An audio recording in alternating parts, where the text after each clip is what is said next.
Hi, folks. I used to, till the end of last year, do monthly overview videos. And then as we got into this year, I told you that the energy till the end of April was all just one big glob with the three retrogrades, Mars, Venus, Mercury, the two eclipses. We're now in early May. I wasn't planning to do a May overview, but I thought, let's just, before I do the weekly overview tomorrow, let's just do a May overview. It's still just the 3rd of May. Not because there's anything massively urgent going on in May, but sometimes it just helps to zoom out a little bit and take a look at things. I always thought, there's something nice about not having to do, well, of course, there's something nice about not having to do catastrophic astrology videos. And by that I mean, oh my God, it's the eclipses. Oh my God, it's a retrograde. Oh my God, it's the churn. Oh my God, life will never be the same. Oh my God, all that kind of stuff. Now, as I mentioned in my weekly overview last week, the actual astrological events in May are significantly fewer than in February, March, April, even January. But that doesn't mean that it's an inactive month. If anything, we've got Mercury and Venus and Mars, all the personal planets direct, and a couple of significant shifts occurring. The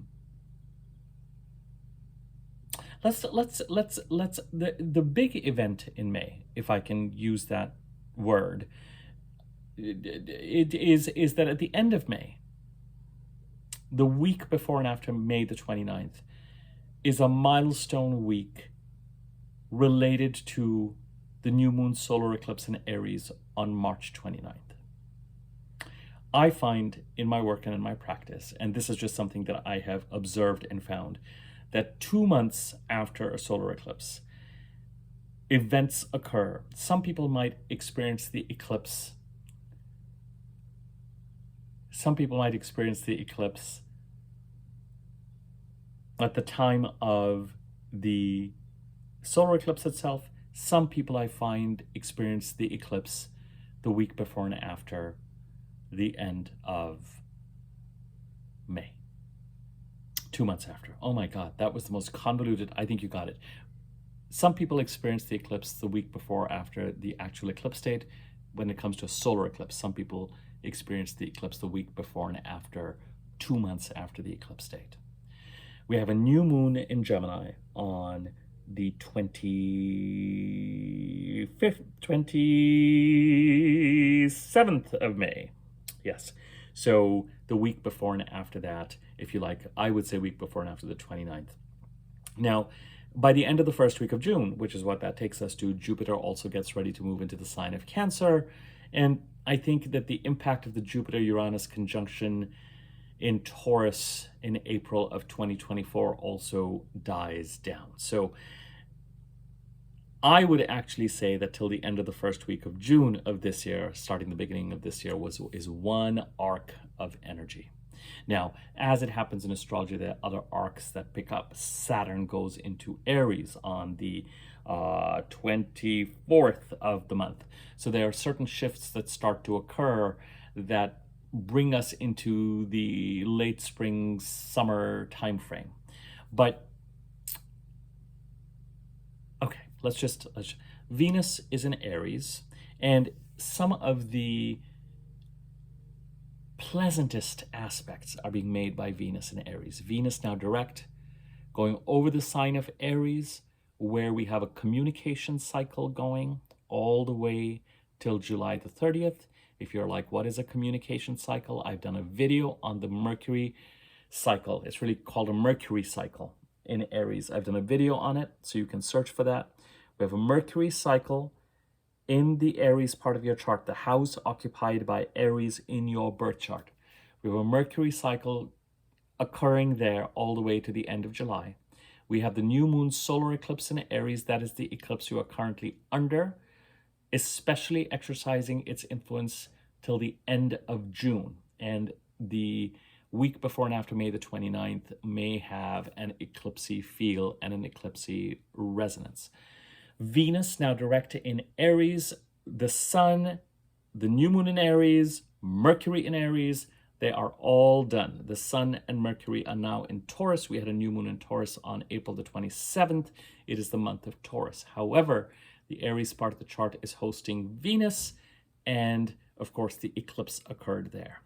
As I have been saying to you in the last week's weekly overview, I would say till about the end of the third week of May, about 30% of our energy is going to go into the Pisces part of the chart with Saturn there, continuing to stabilize that part of the chart.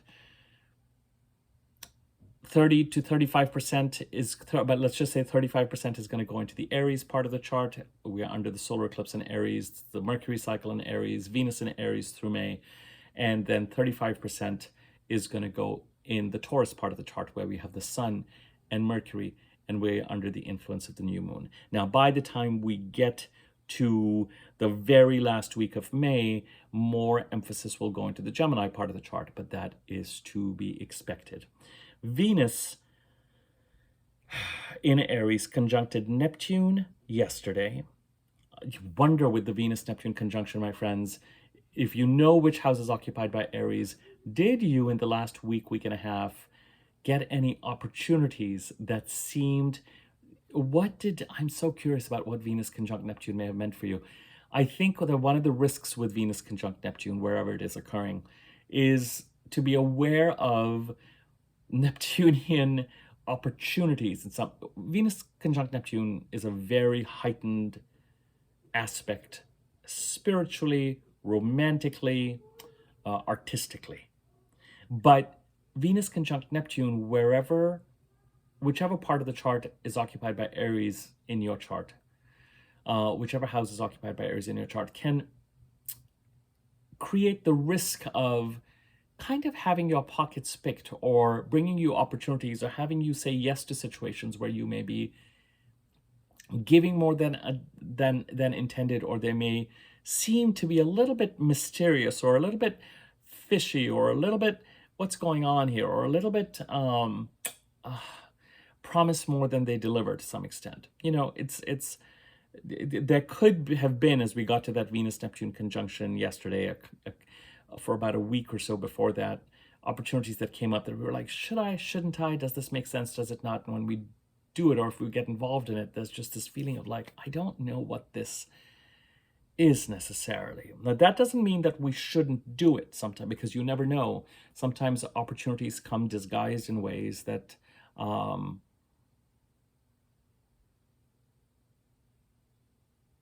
that aren't glamorous. Sometimes the right opportunities for us can be, can sort of proverbially come disguised as a beggar to your door. But you've got to determine then, this is an individual choice. But I think the more important thing with Venus conjunct Neptune is to not let go of boundaries in such a way that it takes away from either significant priorities. If you're going to get involved in something under the shadow of Venus conjunct Neptune, just make sure that you're making progress towards keeping the lights on, and your emotional financial security, and really being clear about what your priorities are, to keep yourself in a disciplined state, and to not let go of a certain amount, not let go of responsibility under the guise of some sort of Venus Neptune. It's sort of the classic opportunity where someone's like, well, if you do this and if you join me, then I can do this for you or that for you, and then all of a sudden you join them and you realize that they were just delusional or deluded, or so just sometimes people are deliberately scammy, and sometimes people are just deluded and out of it. So just something to reflect on. On the 6th of May, Mercury's conjuncts Chiron in Aries. So Mercury actually right now is still in Aries. Sorry. Mercury moves into Taurus on the 10th. So Mercury, I don't know why I said Mercury was in Taurus already. So Mercury conjuncts Chiron. Chiron has played such an important role in the Aries-Libra eclipses. the new moon solar eclipse in Aries, the second of three last year in 24, April the 8th, was conjunct Chiron to the minute. The full moon in Libra this year, in the middle of March, no, in the middle of April, was opposite Chiron. Chiron has been working to integrate us, heal us. Very often with Chiron, we experience situations that put us in touch with a part of ourselves that got separated from us, where we got disempowered, where there's some sort of a wound that goes back to childhood or the teenage years. And Chiron works to help us to empower us again. And something along these eclipses on the something about these eclipses on the Aries Libra axis since March, April 23 to the end of the first week of June of this year, leaning into the Aries part of the chart has very much asked us to come from a place of greater healing, greater empowerment in the house occupied by Aries, or the Aries part of the chart, as we do that.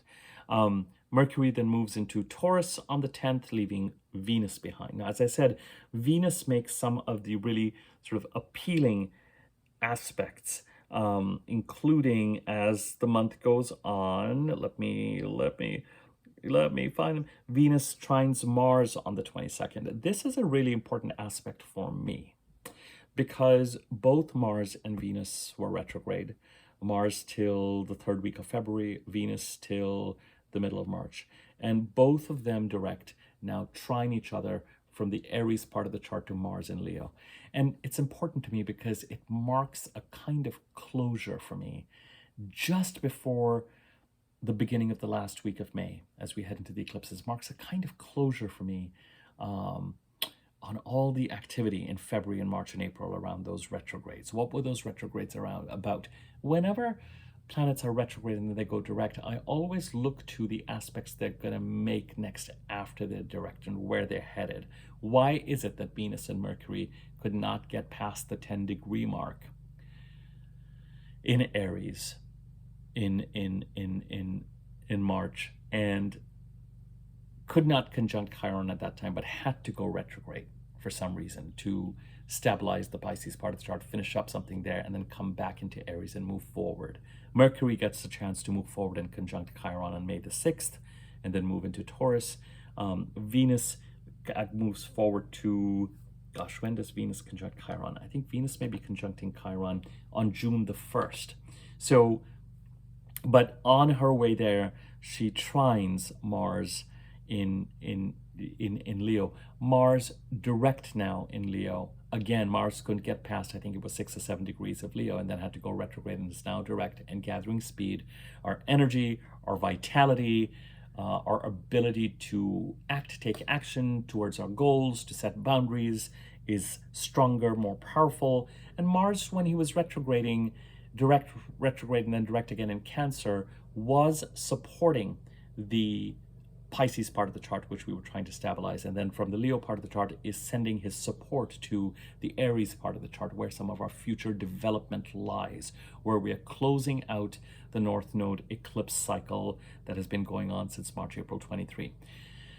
Some of my videos, my darlings,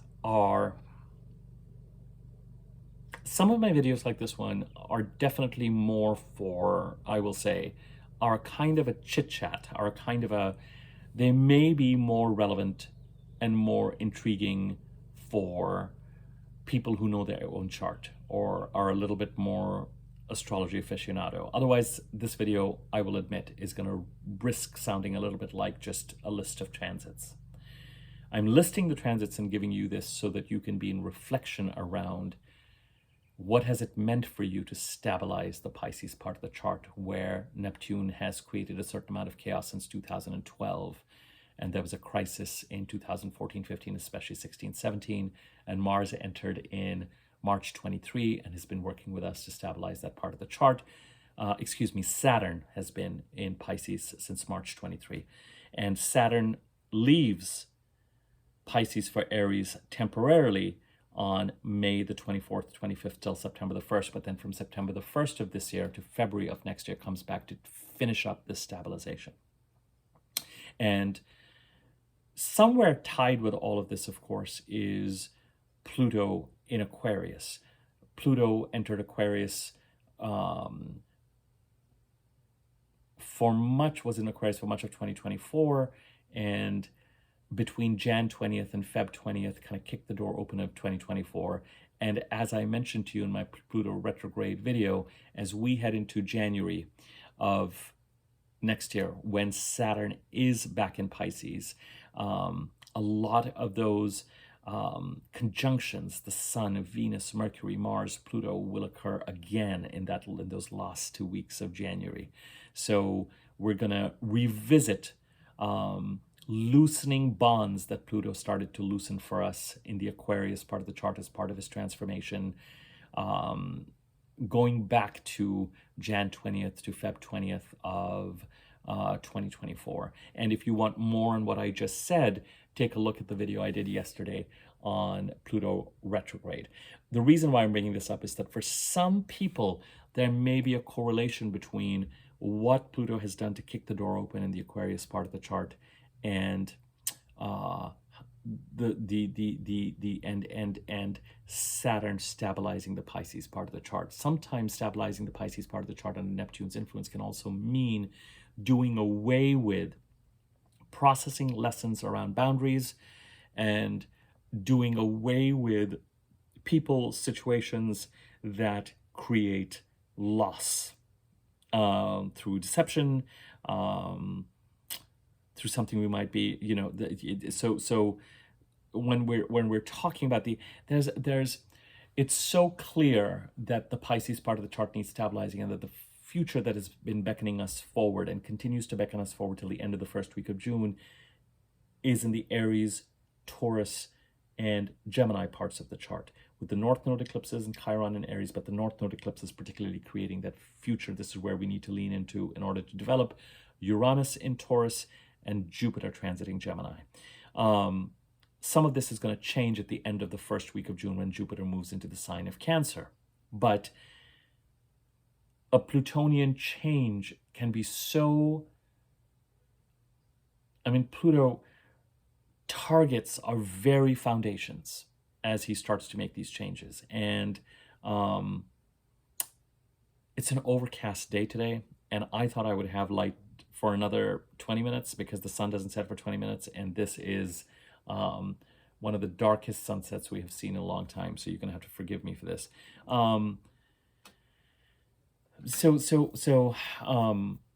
A Plutonian change can very much impact. It's like the Plutonian change occurs at a soil level, at a below the surface level, on a foundational level, and all these other changes that are occurring.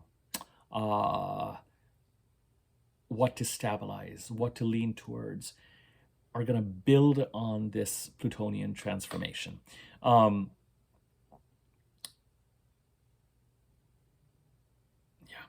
So in the Aries part, Venus moves to conjuncting, to trining Mars on the 22nd, which is lovely. And then as we move forward, give me 1 second.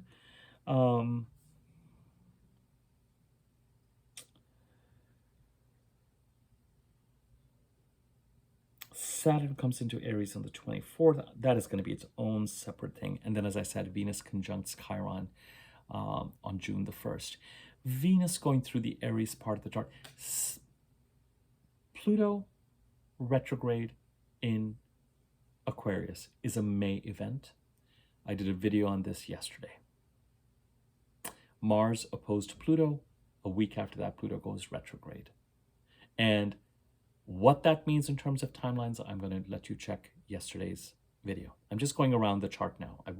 Let's just say we're starting from the Aquarius part of the chart. Saturn, till the 25th of this month, continues to say whatever massive efforts were made towards stabilizing the Pisces part of the chart in March and April continue to put the finishing touches on those by the 25th. And if you have been negligent or you're taking your time and if there are loose ends, Saturn may deliver something to create a sense of urgency towards completing and closing action. So just beware of that. The Aries part of the chart just is alive. You know, Venus, wherever she goes after she's direct, and I know that Venus is uncomfortable in Aries, but I'm talking about Venus going over the house occupied by Aries. She brings blessings, opportunities, resolutions. We had a new moon solar, we are still under the influence of the new moon solar eclipse in Aries. Seeds are to be planted in the Aries part of the chart, and Venus will help try to bring financial, creative relationship opportunities to help things along. And that's a lovely, lovely thing. The new moon in Taurus that occurred, again, just pushing us past the retrogrades and the eclipses. And with the sun in Taurus, Mercury entering Taurus, ratcheting up communications in the Taurus part of the chart. Venus isn't going to come into Taurus till the end of the first week of June. That's another shift that happens. But in the Taurus part of the chart, you know, we're going to have Mercury coming in on the 10th. The interesting thing for me, in the Taurus part of the chart, two things are occurring which are fascinating to me. One is they're both expected, and the most expected thing is that the Sun and Mercury and Venus will ultimately move towards conjuncting Uranus. And Uranus in Taurus has been trying to, since 2018, trying to liberate you to find your path, your relationships, your breadcrumbs, your unique way, your path, what is right for you in the Taurus part of the chart. And with regard to lunations during May, we have a full moon on May the 12th in Scorpio, and then we have, as I mentioned, the new moon in Gemini on the 27th. The full moon in Scorpio, we've got the Sun and Uranus in Taurus, the moon in Scorpio. The moon is opposite the Sun and Uranus, which are close to conjuncting, and the full moon trines the North Node in Pisces, and the Sun and Uranus trine the South Node in Virgo. I'm doing the monthly overview for May today. It's not going to be everyone's cup of tea. You want something that's more your cup of tea, you know, take a look at the weekly overview that I did earlier this week. Take a look at yesterday's Pluto video. And this is very much a video that is building on a lot of the content that I've been putting out over the last 3 or 4 months. So those of you who are watching this for the first time as the sun is setting and you're just like, who is this dude? My apologies. Not my most representative video. But, you know, I sometimes I like to look at things on a calendar month basis. Sometimes I like to look at things on a zodiac sign basis. Like, let's just look at everything that's going on in Taurus while all the personal planets are going over Taurus or Gemini. And I might start doing more of that because sometimes we need to just kind of zoom out and pay attention to certain specific periods of time or certain parts of the chart in isolation. The weekly overviews will happen after today's May overview. I'm going to do the weekly overview tomorrow, and after that, I'm going to do the full moon in Scorpio video. The new moon in Taurus may simply be encouraging us to move ahead now that the eclipses and the planets are done, and Mercury and Venus and Mars are now direct. And I am willing to put money on the fact that for a lot of people, this has opened up. I titled the new moon in Taurus video Portal, and it has opened up this energy of saying, move forward, let's move forward, let's move forward. The full moon in Scorpio on the 12th is not an eclipse, but with the trines to the nodes, the opposition to Uranus, that is one hell of a full moon. So something about that full moon really puts us in touch with what is the right path for us. Really puts us in touch with what is the right path for us, my friends.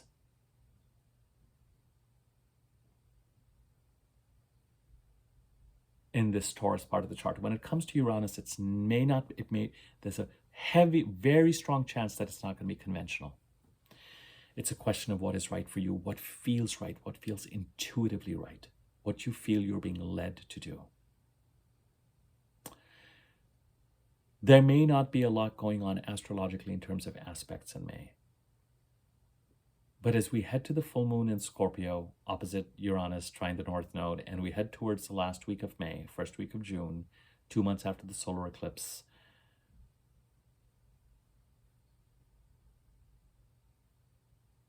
I mean, enjoy the relative peace and quiet you have right now, because the full moon in Scorpio on the 12th is a peak of intensity, and then when we get to that last week of May, there's a peak of intensity there as well. Now, the other thing that I'm intrigued about, apart from the conjunctions in Uranus in the Taurus part of the chart, is that the Sun and Mercury and eventually Venus will trine the South Node in Virgo. We had a full moon lunar eclipse in Virgo, I think it was on March the 13th. And the week before and after January the 13th would have played a role in that. Something to be released in the Virgo part of the chart. An old way of doing things. Something that has been working, but needs to be released. It is no longer serving our purpose, and it is stopping us from leaning into, well, releasing what we need to release in the Virgo part of the chart allows us to lean into what we need to lean into, creates the room to lean into what we need to lean into in the Pisces part of the chart. And I've told you that the Saturn stabilizing Neptunian influences and Pisces energy may, for a lot of us, be quite distinct from this idea of leaning into the Pisces part of the chart with the North Node. My friends, this lighting is ridiculous, and I am enjoying this video, even if some of you are just like, this video is ridiculous, and I don't know what he's talking about, but we are going to rectify the lighting situation somewhat, because I am starting to live in Absurdistan. How's this? Not ideal, because I'm not going to put the lamp on this side, but at least you can see me clearly, and we can talk, and we can do some chiaroscuro thing, and we can play shadow puppets or something like that. No. So, but at least, it's not ridiculous. Yes. So, as we head to May the 14th, the Sun trines the South Node, and on May the 22nd, Mercury trines the South Node. So whatever it is that might have occurred week before and after January the 13th, week before and after March the 13th, comes back up energetically. We have the full moon in Scorpio on the 12th. The moon trining the North Node, the Sun in Uranus trining the South Node, and then these South Node trines become exact. There's some connection, some support between releasing what we need to in the Virgo part of the chart that allows us to move in the direction that is right for us in the Taurus part of the chart. I wish I could, wherever Uranus goes, it's a little bit, I've given you this example before, it's a little bit like having a couple of choices, one of which is what is received wisdom. Sorry, my hair, sorry, the lighting, but whatever. We will, vanity aside. If I cared about vanity, I would look better in my videos anyway.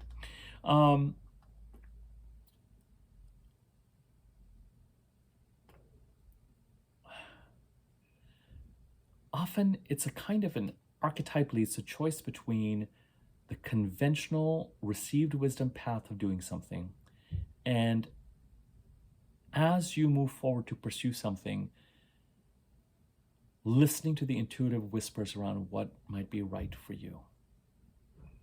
So it can look a little bit like you're a sculptor and it's a choice between, you've gotten your BFA, it's a choice between doing an MFA, but you meet someone and you just feel like, no, it's right for me to move and work in the studio for now. It's a little bit like being an actor and getting an opportunity that conventionally would look good on your resume because it's a big theater, and but you also get an opportunity to workshop something that's going to look like nothing on your resume, but you entered that room and it all felt right and you liked the part and something in you connected. And with Uranus, it requires you to lean into your intuition to know, because remember, it is not about what might look good on your resume today or tomorrow or for a few months. You could end up trusting Uranus and Uranus's energy and doing the workshop and end up making a connection. And that thing you do a workshop with could end up opening off Broadway and you find yourself in the cast. So Uranus, people will often talk about Uranus as though it is a lightning strike. And this is going to come up again, and we're going to look at it when we look at the full moon in Scorpio, because it's opposite Uranus. And you will be seeing content and reading content about sudden changes. And that's possible. But the lightning strikes for me with Uranus have more to do with a quantum speeding up of something because you followed the breadcrumbs that were right for you, and you knew how to judge your own feelings about something. Sometimes with Uranus, it's about acting in accordance with the North Node in your birth chart with regard to the strategies that are right for you. If you have a North Node in Sagittarius or the ninth house, it may be important for you to trust your intuition and not get involved in too much rational thinking. If you have your North Node in your birth chart in Gemini, the third house, it may be really important for you to look and check the facts and the details and not rely on your intuition so much. So sometimes the Uranian way is very much connected to the right strategy for you with regard to how you make decisions. And Uranus has just finished trining the South Node, I think it was last week, the South Node in Virgo. So when the Sun and Mercury move towards that full moon on the 12th, and then after that move to making those trines to the South Node exact, as they move towards making those trines exact, you may get communications that make you realize that whatever's being released in the Virgo part of the chart, there's a next set of or stage of development for it. It could be that you released something as you headed to the eclipse by the end of March and are back in a sort of similar situation. Let's say, I'm going to make this up. So let's say that the South Node is maybe encouraging you. Let's say that you are working as a nurse, and for whatever reason, the South Node is this is people who are working as nurses or whatever. The South Node is not always asking us to quit a job. So please, this is an archetypal example I'm giving. Please do not take it late. You've got to make the right decisions for you and determine what is right for you. But let's say something needs to be released and you move towards releasing it or even releasing something, but then you go back to working on a temp basis or a contract basis. And then something could come up with the Sun trining the South Node and Mercury trining the South Node in May and Venus moving to trine the South Node at the end of June, that you realize, oh, even this consulting gig in this arena needs to be removed if I continue to think about moving in the right direction for me in the Taurus part of the chart. It's fascinating. So there may not be many transits in May, but there's still a certain amount of forward movement. All right, let me just look at May chronologically. Venus conjuncts Neptune on the 2nd, Pluto retrograde on the 4th. Next week, we basically have, you're getting a snapshot of my weekly overview. We have Mercury conjuncting Chiron and Aries on the 6th, and then on the 10th, Mercury moves into Taurus. It's not going to be a dramatic weekly overview, but I will ground you to the best of my ability as we move into next week. It may not be, my friends, it may not be an eventful week, but we're heading to a Monday, the 12th, that is quite a full moon. So again, just as I said in last week's weekly overview, that even though there were not a lot of astrological aspects, it was far from inactive. That energy becomes even more pronounced as we head into next week.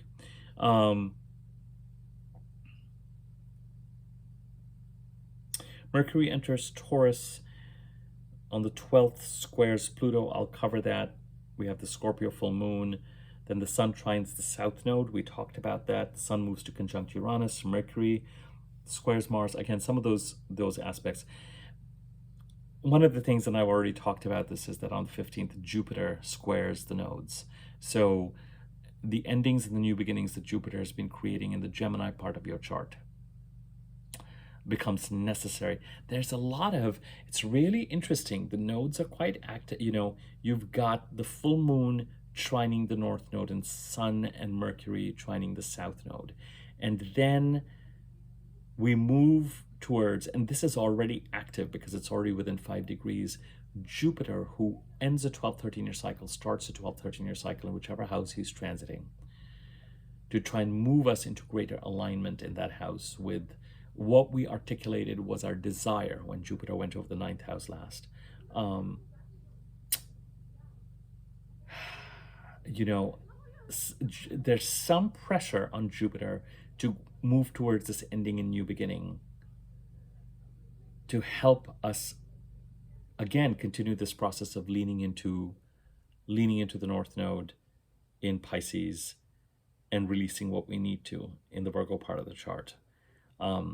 Again, I will give you more information on this, but I've already touched on Jupiter squaring the nodes because it was imprinted into the Taurus new moon. I did talk about it in the Taurus new moon video, so you can check that.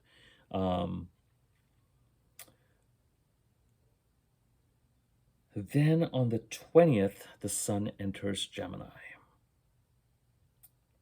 On the 22nd, Venus in Aries trines Mars in Leo, capping those retrogrades. And Mercury trines the south node. On the 24th, and this is going to be true of all planets, this is really interesting, the new moon in Gemini conjuncts Mercury. The Sun and Mercury are both going to be in Gemini when the new moon occurs. But more importantly, the new moon in Gemini trines Pluto in Aquarius. That Pluto that we talked about yesterday, that Pluto that is going retrograde tomorrow, and revisiting some of the work that he's been doing to transform after the opposition from Mars on the 26th of April, the last couple of degrees that it has gone over till October, when it goes direct again. And as the planets move into Gemini, they're going to throw their support from the Gemini part of the chart to this Plutonian transformation. And the new moon in Gemini, when we enter the last week of May and as we enter into June, the Gemini focus is going to be quite, and what we're really heading towards, my friends, next year in 26 is Uranus moving into Gemini and trining Pluto. And that is a lovely, dramatic, freeing, liberating energy.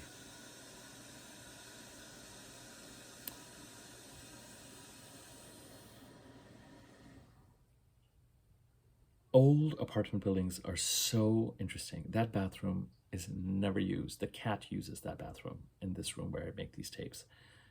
And every now and then it's like water goes into that cistern, like, you know, and it feels like you're right next to the Niagara Falls. Very bizarre. So the new moon in Gemini trines Pluto, and we start to head towards that energy. The Sun trines Pluto on the 24th. Mercury conjuncts Uranus and Taurus on the 24th. Saturn moves into Aries. Whole other video. On the 25th, Mercury enters Gemini. On the 27th, we have the new moon. And Mercury trines Pluto. And then on the 29th, the Sun and Mercury conjunct in Gemini, and Mercury starts to move ahead of the Sun. And we enter a particular phase of the Mercury cycle in Aries. I told you, I'm going to start to bring this home, And by now, some of you have a headache, and by now, some of you are reaching for your nearest beverage of choice, which for some of you might be non-alcoholic, but for some of you might feel like, I need to drink after this video. Look, as I said, I hope this video especially has a kind of I'm doing this video out loud because I want to look ahead at May. And I want to kind of ground myself on May the 3rd into May. Because while I will acknowledge that we're still under the same swath of energy that we have been in until the end of the first week of June, there have been shifts after the new moon in Taurus. And we're starting to, with a direct Mercury, direct Mars, direct Venus, move forward all through May, June till the middle of July.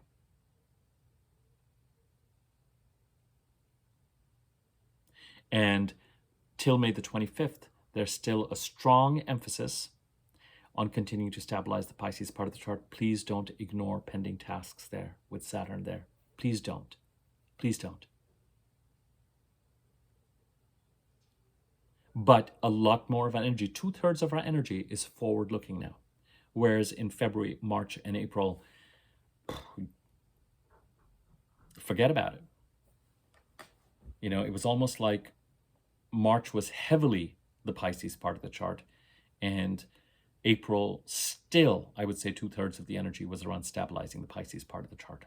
Now we are moving forward, and that new moon in Taurus was a portal. There are videos out there for the new moon in Taurus, for the Mercury cycle in Aries, for Pluto going retrograde. That was yesterday. With Venus being direct over Aries and really making, especially after clearing Neptune yesterday, whatever that brought us all, is the only thing with Venus conjunct Neptune that to be careful of is that if it happened in Pisces, or if it happened, if it, so excuse me, not Pisces, if it happens in your 2nd house or 8th house or financial house or the 7th house, just be careful of shadiness. I hope that this last week is just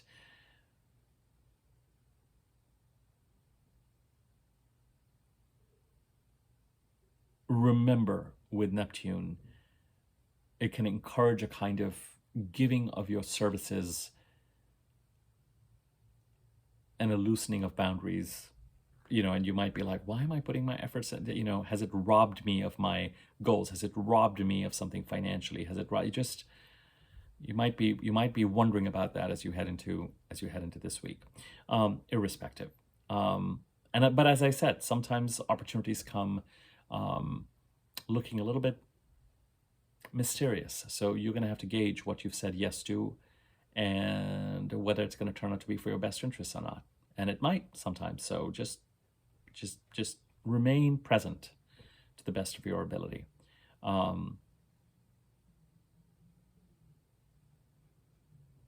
You never know. You'll know if some, anyway, I don't want to give you a lecture on how to make decisions.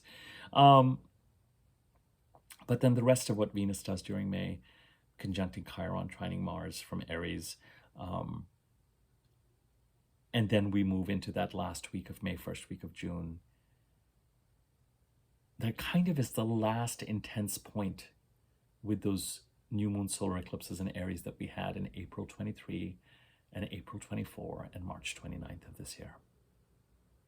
Now, for some astrologers, the new moon solar eclipse in Aries will continue to exercise its influence all the way till the end of the first week of October. So fine, I think the energy will start to dissipate. And certainly, as we head into July, we are going to start to get pulled into those Pisces Virgo eclipses in September.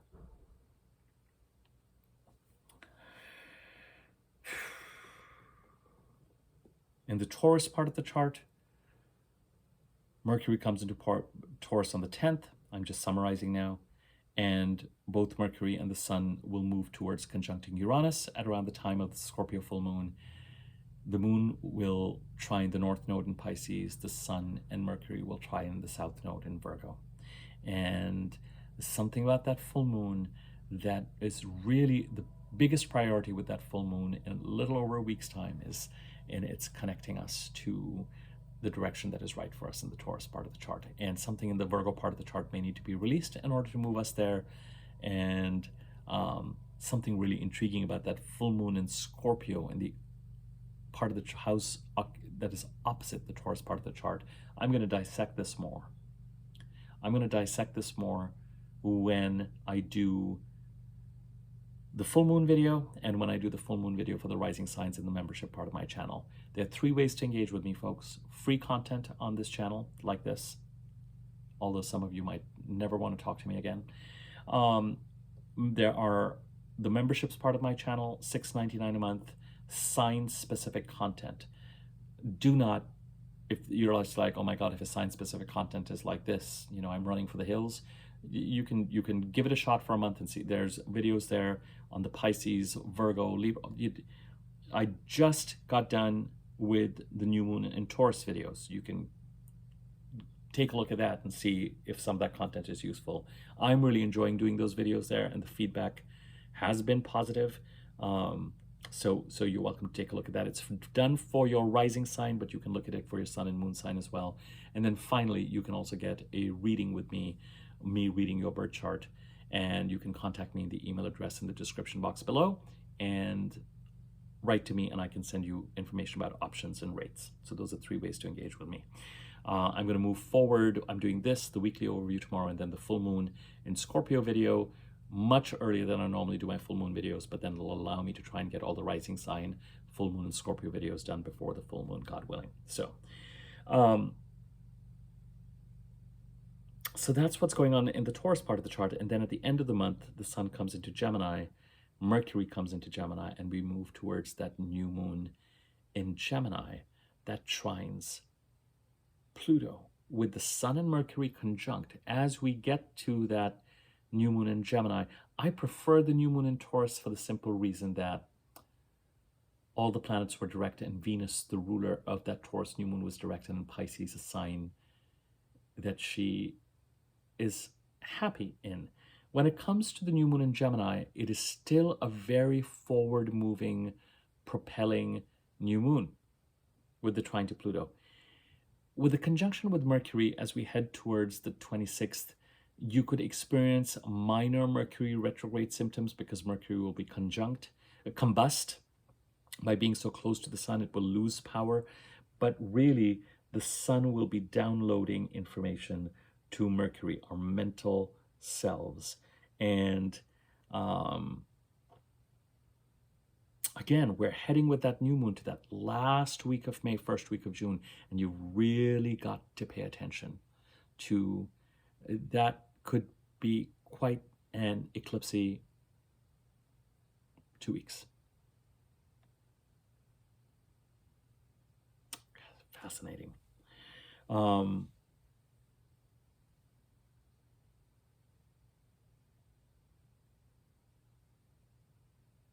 Yeah, and on the 29th, the sun and Mercury conjunct, having that meeting, that tete-a-tete, where the sun downloads information to Mercury, but also we end the second of 4 phases of that Mercury cycle in Aries, and I've done a separate video on that. Fascinating. The new moon solar eclipse in Aries was on the 29th. I think it was on the 26th of March that the Mercury cycle began. There's something we're building in terms of communication, might even be travel, commuting in the Aries part of the chart that takes us to the end of July. The months of March and April accelerated change. And May have normal days and then days when that change just accelerates. Like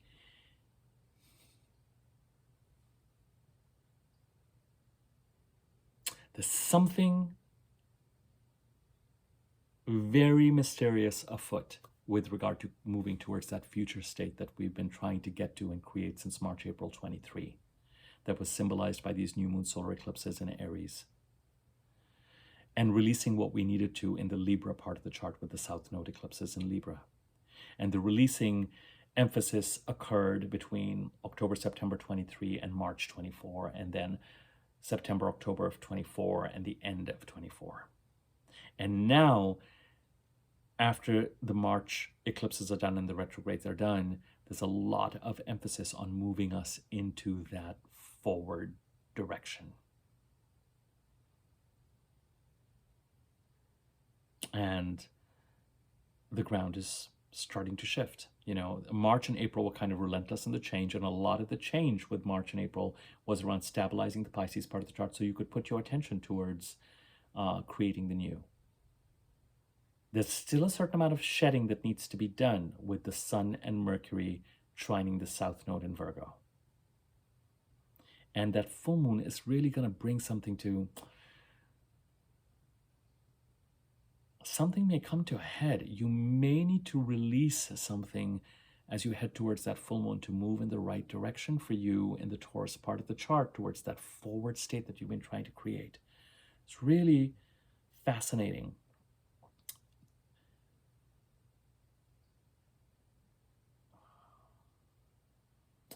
You know, the tarot card for me, and I'm being led to show it to you, is the Hierophant. Now, the Hierophant shows a pope. And for some people, the Hierophant represents conventional structures. And sometimes even contracts. Sometimes people even project marriage onto it. For me,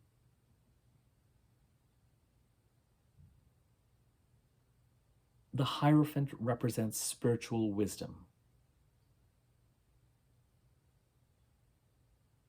There's no other card in the major arcana of the tarot that does. The High Priestess is about our intuition. There's no card in the major arcana of the tarot that is about...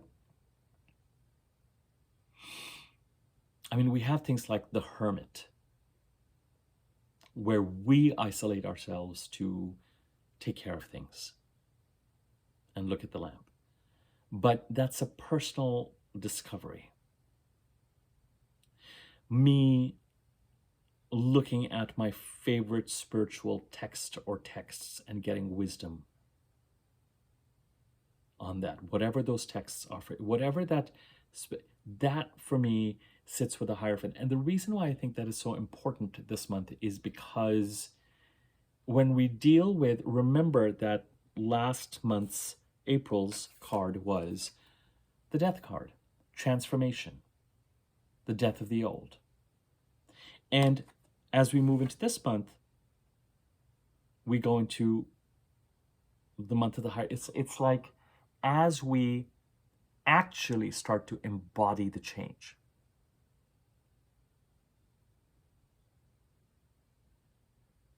It's interesting from a Los Angeles fires perspective. This is the month where I'm actually seeing people be able to, this is a gross generalization, but I am seeing more and more signs of people constructing the new. My house is gone. This is how I'm moving forward.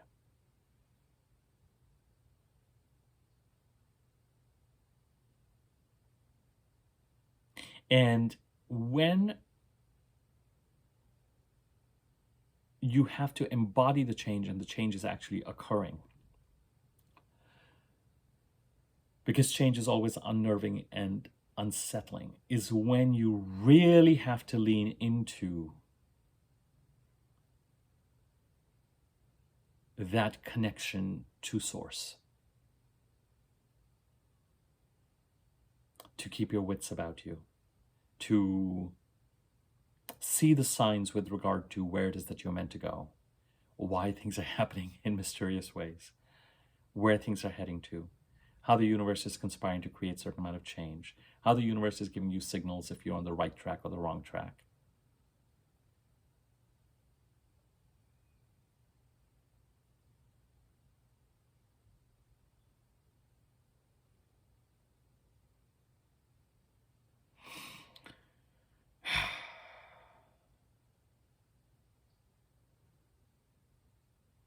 And now that Venus has cleared Neptune, if something came up in the last week, week and a half that made you think, did I just put my energy in directions that were not right for me? As Venus clears Neptune and continues to move forward in Aries and heads towards Chiron and heads towards that trine with Mars, you might start to get clearer answers around what is really for you and what the opportunities are for you in the Aries part of the chart.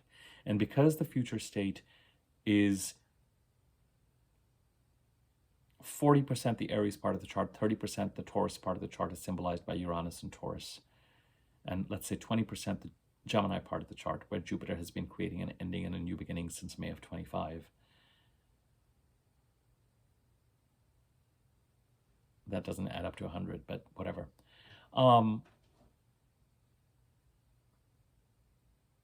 There could be some connection for a lot of you with regard to what Venus is doing and clarifying and bringing in the Aries part of the chart and what is occurring in the Taurus part of the chart to move you in the direction that is right for you. There's a lot of energy in May around releasing what is obsolete and moving in the direction that is right for you. And that full moon in Scorpio coming up on the 12th is, it's a real pop.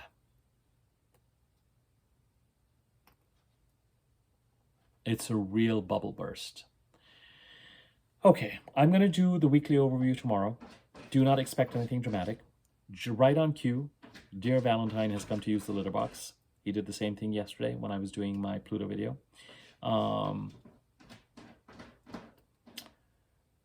He knows I'm occupied. There's going to be no danger. He's a very private cat when he uses the litter box. And he does not like to be walked in on. It's very funny, very cute. You might hear him announce the fact that he's used the litter box. It is time for me to end this. I did not expect to go this long at all. I hope you found this interesting and intriguing. Sometimes the videos I think, I'm just like, why am I posting this? Get amazing feedback. And sometimes the videos I think were amazing, so you never know. You never know. All right, my darlings.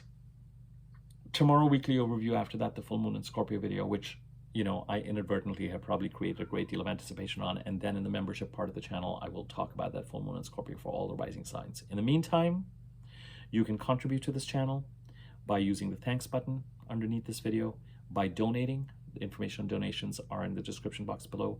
You can contribute for free by liking this video, by leaving a comment. Likes and comments give the video greater circulation on YouTube. Subscribe to my YouTube channel if you haven't already. When you subscribe, there's a wiggly bell option. There's a bell option next to the subscribe button. When you subscribe, it'll give you the option to click the wiggling bell on top. If you do that, you'll be notified when I do new videos. Feel free to share information about this channel or this video to anyone who might find it useful. And yep, feel free to reach out to me if you're interested in a reading or consider becoming a member. Information on all of that is in the description box below. I'm usually not a fan of doing videos on concurrent days because it feels like I'm not giving videos enough a chance to circulate, but there was a Pluto video done yesterday. There will be a weekly overview tomorrow, I think, and the full moon video in Scorpio following shortly after that. So it's just one of those phases where you might just get 4 videos in 4 days. And I will leave it at that. I'm in a very chatty mood, clearly. Take care.